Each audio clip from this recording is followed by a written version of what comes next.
The issues affecting you.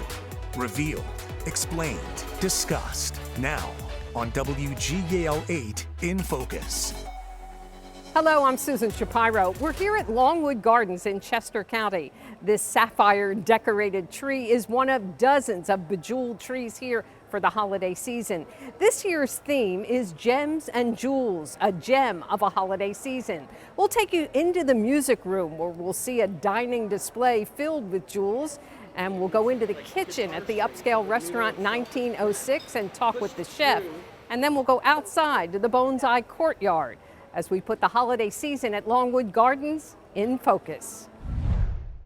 This is the fern floor here at Longwood Gardens. It's flooded with water and it's always a big feature at Christmas time. And this year there is a 28-foot tree all made of fabric. It's in the shape of a diamond and it's made to look like it reflects the colors of a diamond. And Jordan Cole is the public relations manager here at Longwood Gardens. Thanks so much for having us here. Thanks for coming out, Susan. We're excited to share our gem of a holiday season with you. And yes, you're right, we have our beautiful 28-foot diamond tree back here. What did that take to install this? So this was a year of planning and a lot of work to get it up. It's a really unique feature for us and something we haven't tried before. So we used 96 panels of fabric to get this up, which we also had to learn how to weight it so that they're perfectly weighted toward the ground.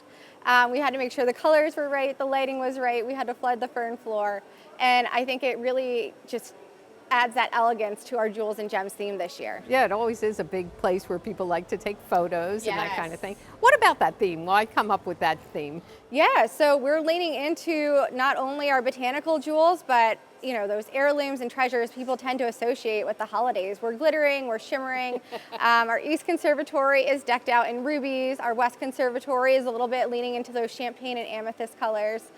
Throughout our outdoors, you'll find more than 500,000 lights that just look like shimmering little diamonds everywhere. Oh, that's great.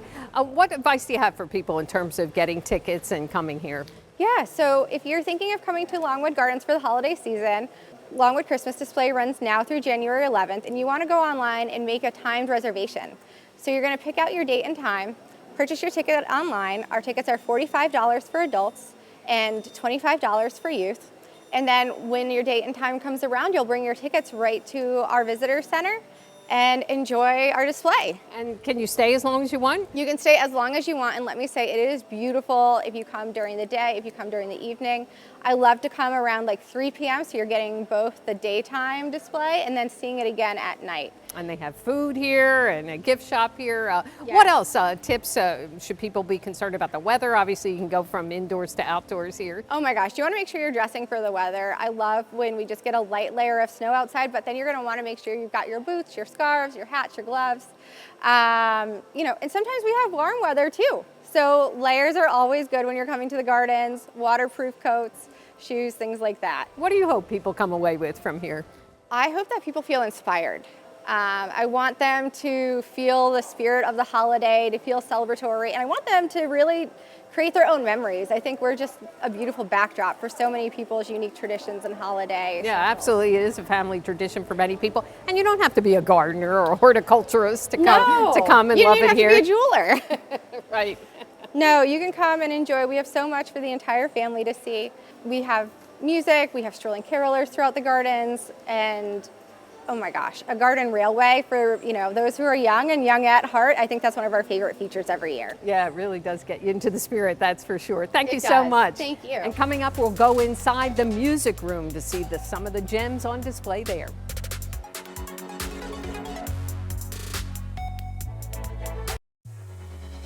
This is WGAL 8 in Focus. Coverage you can count on.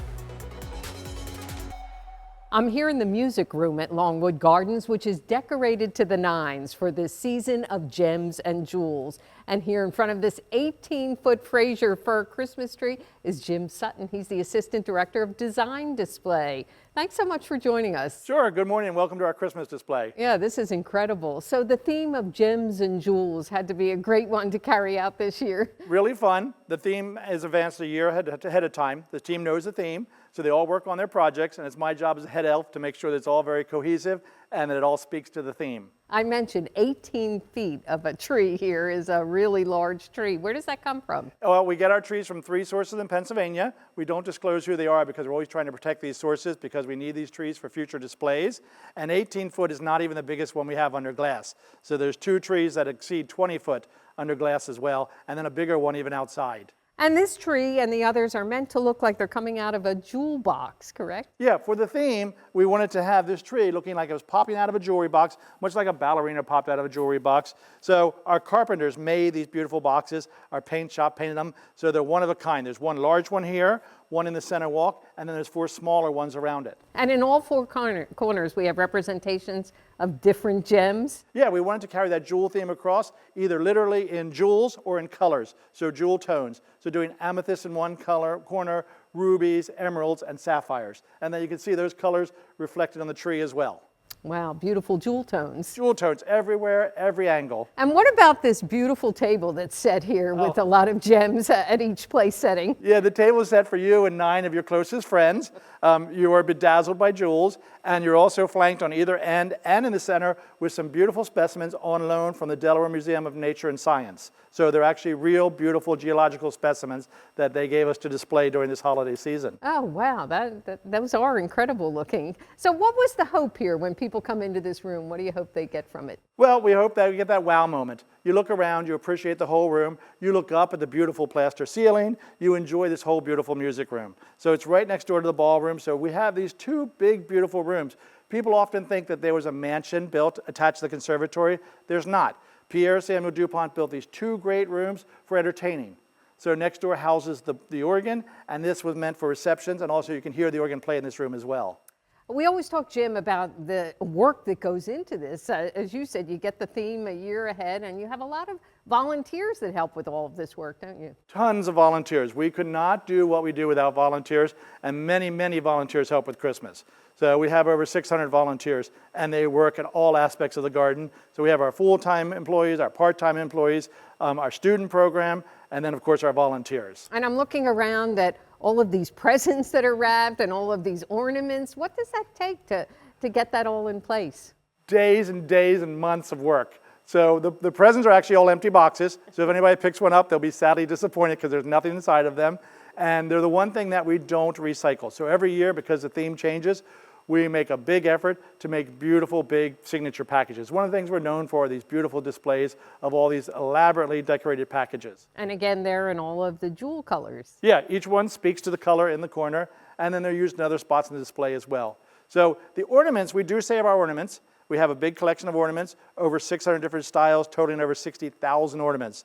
So just like you at home, we do save our ornaments, but we're constantly adding to the collection. So every year we buy in 1,000, 2,000 new ornaments, and then we take some of the older ones that are broken or we just don't have enough of out of the collection. So what do you like about, each year being a different theme, and what do you like when you see people come here? Well, I think it's really fun and interesting. I think the other thing is it's really a chance for me to see the creativity of the staff.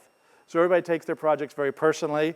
It's my role to go around and see them and guide them, make sure they have the funds they need to do it, and make sure that it's aesthetically working together. So I think it's great because I get to interact with my coworkers a lot, and they get to do these displays, and then also getting to see their friends and family come and see it. I really enjoy walking around without my name tag on and hearing what guests have to say about the display. And I'm looking around every time you kind of pick up something different, I guess, from this room. You will. If you walk through this room numerous times, you will notice something different. The level of detail, especially in this room, right down to the books. You'll see the books have jewels on the spines, the pages were gilded. So we try to make all these details for people that really are paying attention. People have loved the gems on each place setting, the way we did the red and white wine with crystals in the glasses. So we try to get a level of detail that guests will really enjoy. And talk about a big detail, this one big bow here. Oh, yeah. That's incredible. It's the biggest bow we've ever had. I really like the way it's centered in the tree, and then it goes back to the pillars. And it also draws your eye up, so you appreciate all the ornate woodwork in the room as well. Yeah, this room has incredible carving all about the ceiling. And a lot of people miss that because they're coming in and they're walking around, looking around like this. So we want to make sure we have things that draw your eye up as well. All right. Well, I'm just thrilled to be here. It really is. You even have the fireplace going. Yeah. Well, happy holidays. Coming up, we'll take you inside the kitchen at the restaurant here, 1906, some of the culinary gems they're preparing.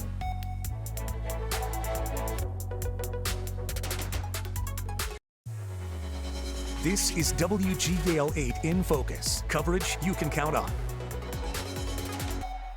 The aroma in here is just fantastic. This is the kitchen at 1906, the restaurant here at Longwood Gardens, and I'm joined by Chef George Merkowitz. Hi. Thanks so much for being here. Oh my gosh, thank you for having me. What's the inspiration of food here at Longwood Gardens? Yes, so we basically tried to use our ornamental kitchen garden to inspire every dish.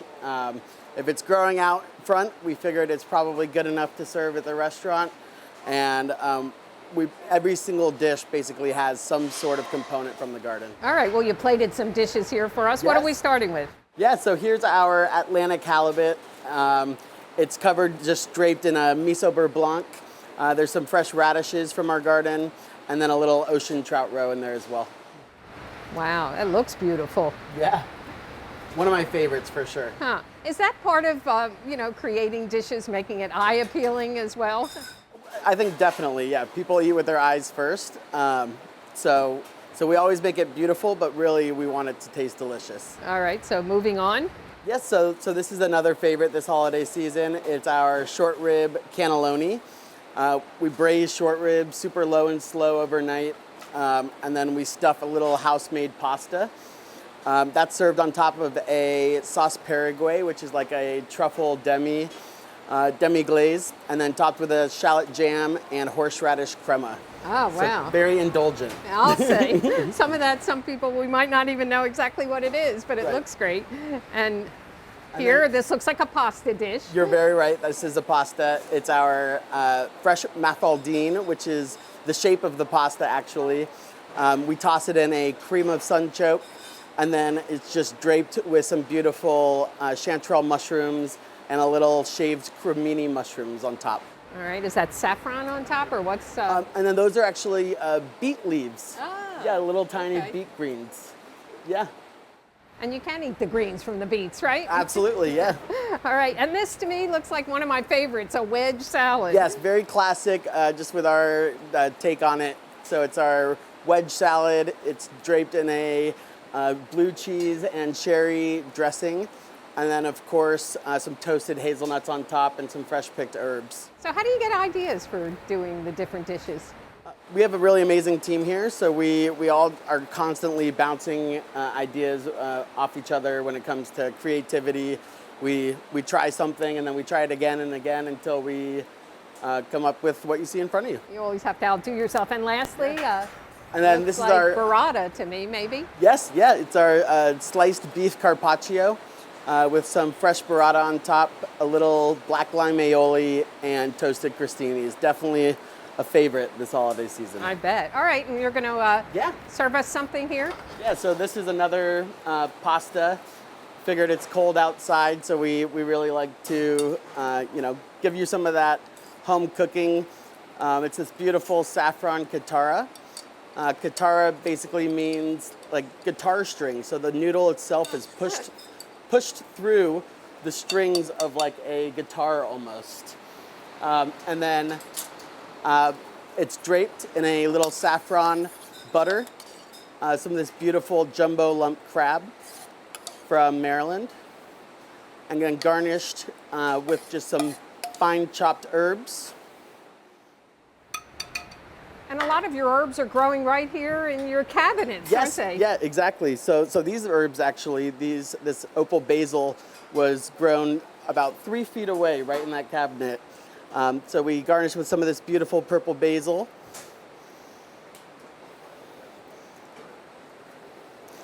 We got some of these gorgeous blueberry cheesecake violas, they're called, Wow. actually. And then who doesn't love some truffles?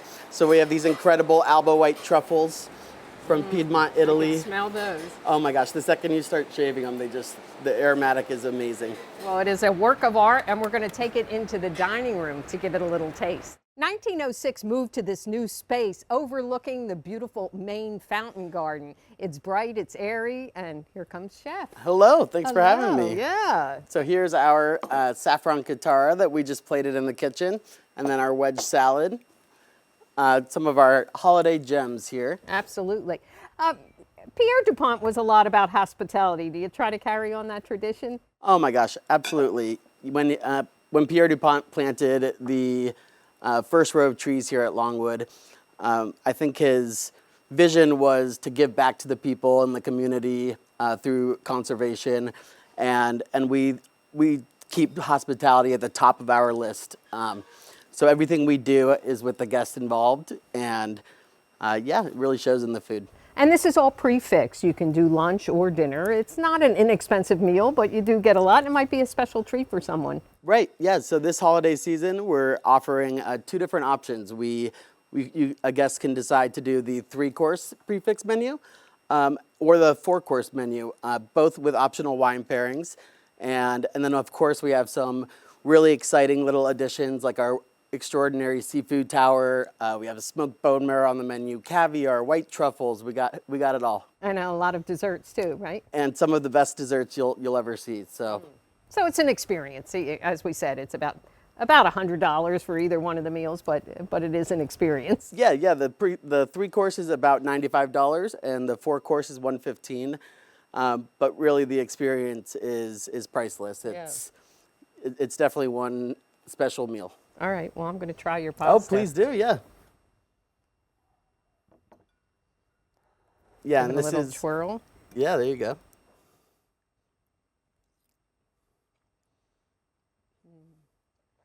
It's definitely a fun holiday dish, celebratory, and then of course white truffles can't go wrong. Absolutely. And these beautiful display. Thank you so much. Thank you so much for having us. And we're going to head outside and check out the bonsai display.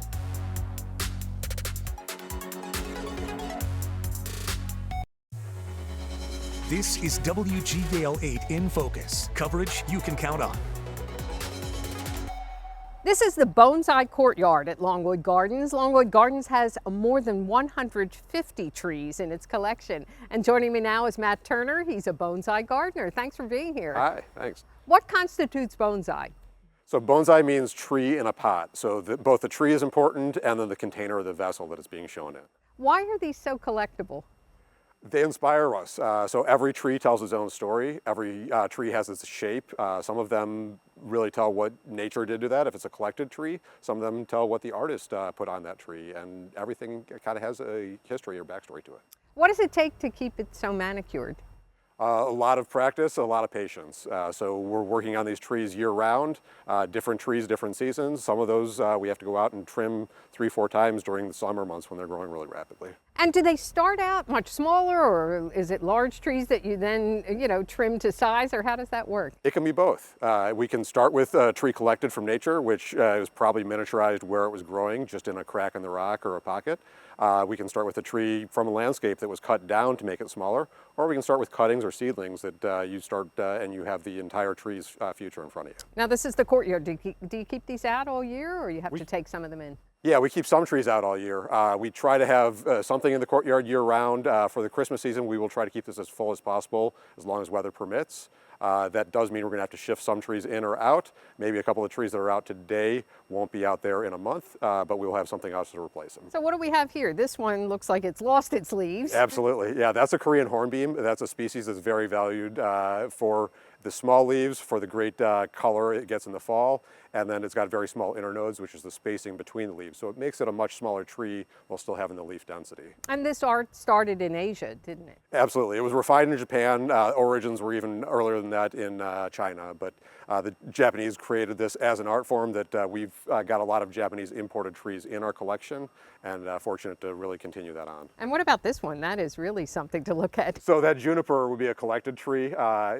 Those would be found somewhere difficult growing on a crack or in a pocket in the rock on a mountainside where Mother Nature sculpted that for years or centuries. We estimate this tree to be 700 years old, give or take. Then you can see on here the dead white part. That's all deadwood. was living. It was a much bigger tree at one point, and after years of drought, got smaller. We managed to keep it alive, as you see the brownish red live vein, and then the green part of the foliage. And on the end over there, that's really pretty. Yes, we have a Japanese black pine on the end. That one would have been grown in a nursery setting and then styled as a bonsai once it got containerized. Wow, what's it like to be around trees that are some 700 years old? It's a treat and an honor to get to work on some of these trees that have passed through many hands, and a lot of those are expert practitioners, whether it's in Japan or in the U.S. Is it a continuing art or Absolutely. It's not a dying art? No, we're still evolving, and in the U.S., bonsai is becoming more and more popular every year. What do you find that people like about it? I think it kind of speaks a little bit to their soul, and they get to see a little bit about what nature can be in a miniature version. A miniature version, Yeah. I like that. Well, we're going to check out one that you've made especially for the holiday season. Absolutely, Not yeah. exactly a live tree, right? No, we created something just for our theme this year, Jewels and Gemstones. All right, we'll take a look at that coming up. This is what's being called the gem-inspired bonsai. It's here in the Bonsai Courtyard. So, Matt, how did this come about? So with the idea of Jewels and Gems as crossed over with bonsai, we used a Japanese maple as an inspiration for a tree. Has kind of an open form. And then Kevin Blicki, our curator, has an art degree. He wanted to flex that a little bit and carved out of wood a form for the trunk and then a second form for the branches on this. Once we had that carved up, made a silicone mold and several pours of epoxy resin, we created a trunk and then created several branches that were glued on sequentially to create this overall form. Wow, I'm guessing not something you as bonsai growers have done before. I certainly haven't. Kevin actually majored in sculpture, so he did something similar to this. I don't know that he ever quite used these techniques, but enough practice and patience, just like we use for bonsai, and we managed to create something pretty spectacular here. It's interesting. The trunk looks like cut gems, or Exactly. those Yes, angles. It's supposed to be faceted, so it should shine light in many different angles and kind of looks like a gemstone with all the cuts on it. How do you like how it came out?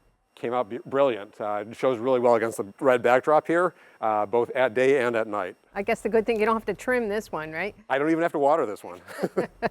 That's a good thing. What do you hope that this, reflects, so to speak, to this Gems and Jewels?